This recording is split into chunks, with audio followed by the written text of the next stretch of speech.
আপনার ধনী হওয়ার রহস্য লুকিয়ে আছে আপনার চিন্তায়, বিশ্বাসে এবং কাজে। অর্থ বা সাফল্য প্রথমে মনের ভেতরে জন্মায়, তারপর বাস্তবে রূপ পায়। নিচে কয়েকটি মূলনীতি দেওয়া হবে। সবকিছু শুরু প্রবল ইচ্ছা থেকে।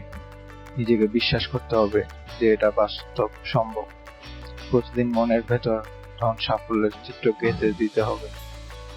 নির্দিষ্ট কোনো দক্ষতা বাড়াও, নতুন সুযোগ ও আইডিয়া তৈরি করতে শিখো।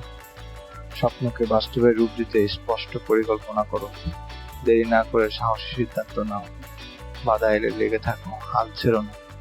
একা নয়, সঠিক মানুষের সাথে জোট বেঁধে এগিয়ে যাও। শারীরিক শক্তিকে মানসিক সৃষ্টিশীলতায় রূপান্তর করো।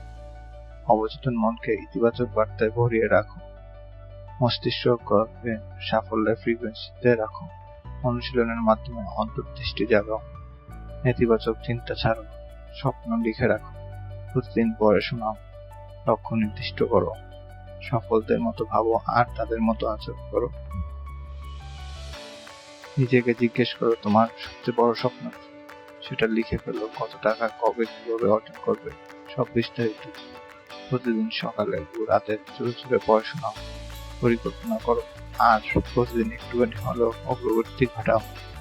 ব্যর্থতায় দমে যেও না, অধ্যবসায় সাফল্যের গোপন অস্ত্র।